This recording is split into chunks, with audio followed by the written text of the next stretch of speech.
How you guys doing? Good. Well, guys, I was born this way, and there's no medical reason why that happened. My brother and my sister were born with arms and legs, and sometimes in life, things happen that don't make sense. My doctors never thought that I'd be able to walk, and today, I'm walking. I'm from Australia. Anybody one day want to go to Australia? It's such a cool place. And I now live in LA. I'm a Southern California boy. So I only live about 4 hours from here. And today I'm going to tell you, man, I love freaking people out. One day I'm in a car. I'm in the front seat. I'm not driving, of course. Can you imagine if I'm driving a car? They reckon they can put a joystick, that thing that controls my wheelchair, we can put that in a car. Like, how fully sick is that? Like, imagine if I get pulled over by the cops. Can I have your driver's license, please? Yeah, but it's over there, you're gonna have to get it. Imagine if I'm in big trouble. Put your hands up! Get out of your car!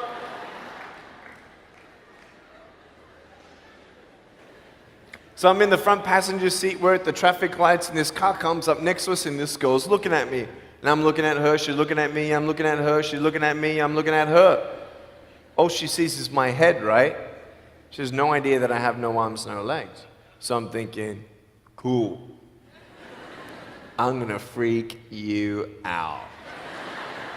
So I get the seatbelt in my mouth, and I loosen it like this, so then I can freely move. And she's looking at me like, why are you eating your seatbelt?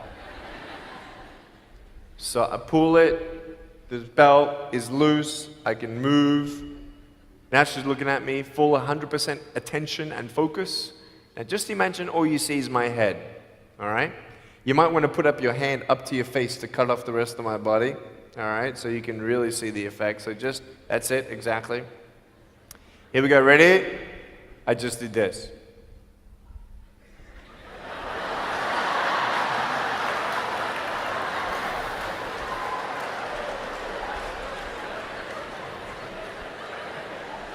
And her face, man, she was like,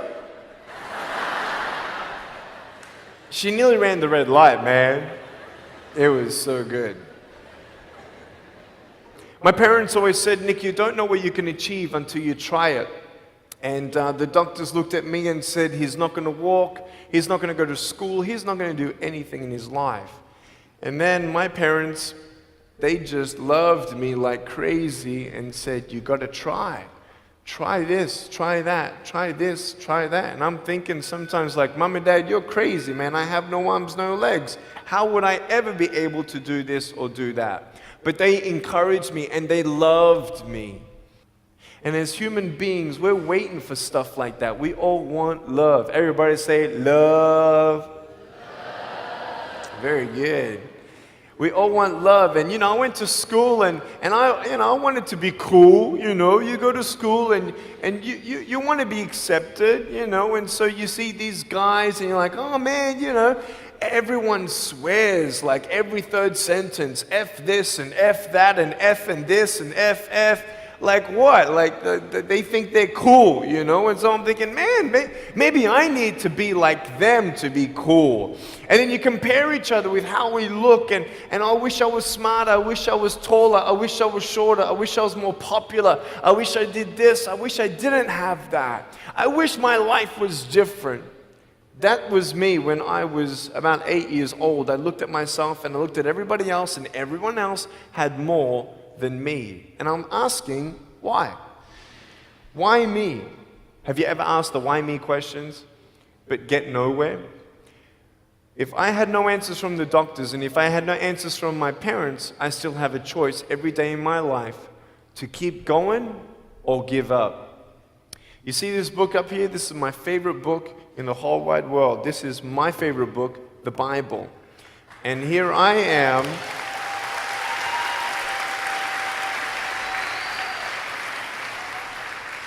And here I am, and for me, that's my full potential in all that I can be here on earth. And so encouragement takes me closer to all that I can be, and discouragement takes me away. You see, it only takes 3 seconds for someone to tease me when I was at school and just say, you're ugly. Yeah, you can't do this and you can't do that. And some of you thinking like, man, seriously? You had kids picking on you? Like, how heartless are those kids?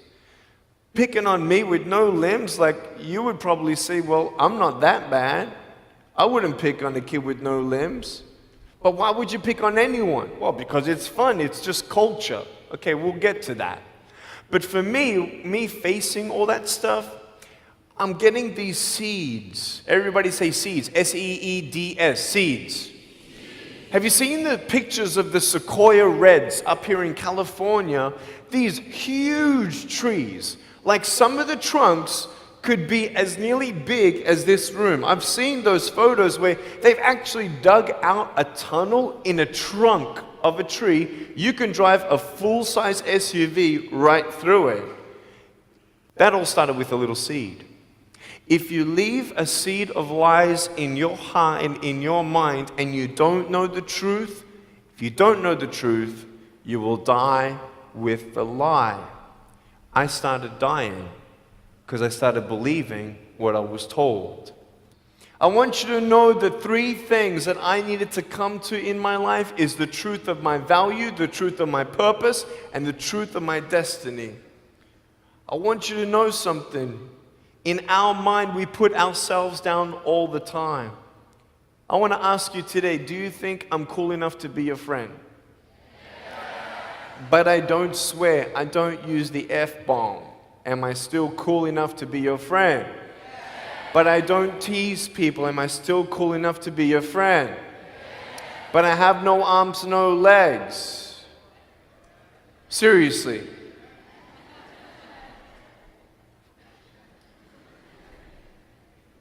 You would be my friend even though I have no arms, no legs. So you're telling me it actually doesn't matter, right? If it actually doesn't matter for how we look, then why do we tease each other for how we look if it actually doesn't matter? Why is it that we look ourselves in the mirror and we see ourselves, well, we're having fun. Oh yeah, man, we're just part of culture, man. There were 12 people one day teased me, taking me away from my hope. 12, 11, 10, 9, 8, 7, 6, 5, 4, 3, 2, 1. Don't worry, I won't fall off because if I did, I'll break my arm. But 12 people teased me one day, and I can put a pretty brave face on, but cry on the inside. For real. Oh, it doesn't hurt. Yeah, it hurts. There was this one bully. I became his target for 3 weeks. And every time I go by him, I was 13, he was 17. I was in my chair. I'm only 4'9" in my other chair, my old chair. He's like 6 something, so he's huge, right? So I'm looking up at him, and every time I go by him, he's like, hey, there's Nick. He has no... And you can imagine what he said. And I'm like, what's his problem, man?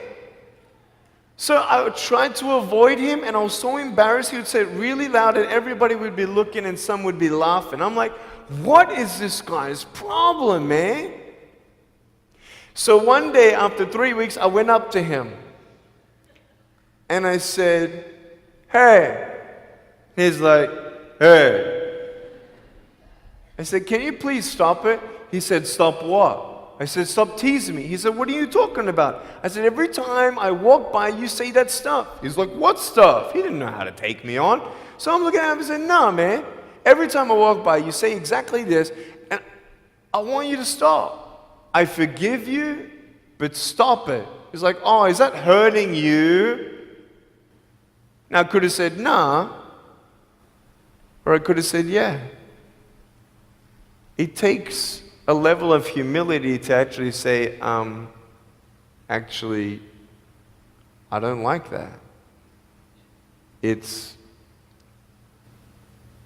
killing me. And I said, yeah, it's hurting me. He said, all right, I'm sorry, man. I was just, playing around. He said, give me a hug. He said, what? I said, give me a hug. He was like, all right. So I gave him a hug. I'm a hugging machine. We made the Guinness Book of World Records. 1,749 hugs in 1 year. We did it last year. My arms fell off, all right?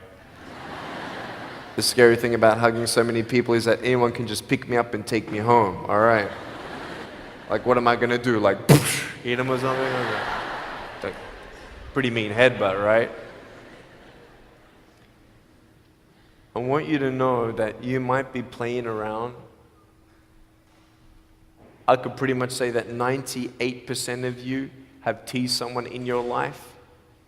I tried to commit suicide because of people who thought they were having fun, not knowing the hell that I was going through. The people you're teasing, what if the person you're teasing is the person who's thinking of committing suicide? What if the person you're teasing is the one who's tried to commit suicide, who hates their life because of you? You don't know if the person you are teasing is the son or daughter of a drunk at home getting abused. And all they need is someone like you to keep on pushing them this way. We need hope. So find something else to do. Find positive things in your own life. I don't care about how you look. I will never, ever, ever tease you. I will never tease you. I could tease you. I could be tough. People thinking that bullying is tough. It ain't tough. My wheelchair, this is tough. This thing, man. I'll tell you something. You ready? This wheelchair. This thing's so tough. When my friend built this for me, he said, you're gonna love it. I said, what, does it go fast? He said, no, but it's tough. And I said, well, what do you mean? He said, you'll find out. The torque in these motors at the bottom, at the back, this thing, if someone's holding it, I'm telling you, it can go 90 degrees. I went 80 degrees up, all right? Someone's holding me to make sure I don't tip back. My wife, she loves shopping with me because she just jumps on the back and we go shopping. Like, she just shops and shops because she doesn't drop, right? We just go and do it. It's fun. Now, what I tried one day to do, you'll never believe me, maybe you will, just know that every word that comes out of my mouth is not an exaggeration. One day, I needed to move a car. So I got my wife to put my car, my 66 Chevelle, in neutral. It's a 2.5-ton car. And I backed it back with this thing. Just like this, like nothing. This thing is tough. Guess what? The definition of tough means it's strong. To show your strength, you need to do something that's difficult. I would sound so stupid if I said, hey guys, I got a Matchbox car one day and I got some fishing line and I towed that Matchbox car all around all day. How tough is my BMW? That's stupid. That's the same thing with bullying. You think you're tough? You're trying to show your strength? That's not your strength. Let me come back in 10 years and let me get your anyone have a 3-year-old nephew? Anybody have a 3-year-old nephew? Cool, put your hands down. I will get any one of your 3-year-old nephews, bring them tomorrow night at where I'm speaking, and we're gonna put him up on stage and let me show you how tough I am. We'll get your 3-year-old nephew and we'll put him up here on the table and let me tease him. Let me show you how tough I am. That's what you are. I could pick on you, you biggest bullies. I could pick on anything you like. Any singer, Any music that you like, I could tease you. I could tease your family. I could tease your friends. I could tease about the movies that you think are really cool. I could tease anything about you. I could tease you about your nose, your eyes, your teeth, your chin, your hair, your ears, your elbows, your knees, your whatever, man. I can tease you about anything. It ain't hard, just like you can tease me. You want to know what tough is? Go to the people you teased and say sorry. You want to know what tough is? Go up to the people who still tease you and say, hey, stop it. I forgive you, but please stop it. That's tough. I want you to know something, the truth of who you are. I don't care what job you get. I don't care. I don't care how smart you are, everyone. I don't care. I don't care. I love you and I believe in you. I don't care if you end up being a janitor in this school. I'll tell you why. Because the janitor in my high school inspired me to be a speaker. He changed my life. He said, you should be a speaker. You know what I said? You're crazy. He said, no, really, you need to be a speaker. I said, stop it, man. 4 months later, he twisted my arm, and I said, yes. I spoke in front of 10 people, then another 10, then another 10, then I found myself in front of 300 sophomore students. And 3 minutes into my speech, half the girls were crying, and one girl in the middle of the room started weeping, and she put up her hand and she said, I'm so sorry, can I come up there and give you a hug? And in front of everybody, she came up and she hugged me and she cried on my shoulder and she whispered in this ear, thank you, thank you, thank you. No one's ever told me that they love me. No one's ever told me that I'm beautiful the way that I am. It was because my parents told me that I was beautiful that I'm still here. Some of you don't have those parents, and that's why I'm here. I love you, and you're beautiful just the way you are. Never, ever give up.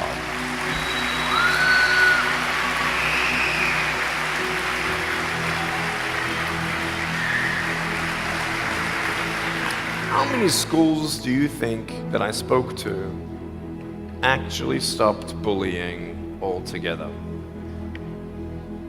Okay. Whoever said one, you were correct. One school out of 600, I got a letter from the headmaster, and he said, Nick, you forever changed our school, blah, blah, blah. We haven't seen any bullies pick on anybody for 8 months straight. We don't know what happened, but in the best words that I can describe, there's just a new thought in the air that it just ain't cool anymore. It just ain't cool. I want to ask you, what are you going to do? Are you going to continue on at the risk of knowing that in each section, this section right here, 5 people are already trying to commit suicide? That section there, 5 people. When you extrapolate it out, what if the person you're teasing is one of those, and you have no idea? Would you find something else to do? So, the change is up to you. If you want to see more love in your school, be love.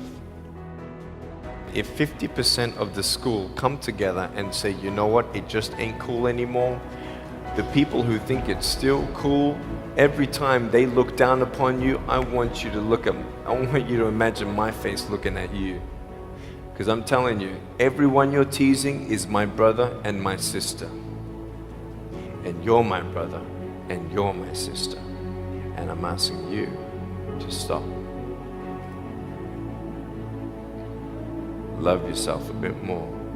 Love each other a lot more.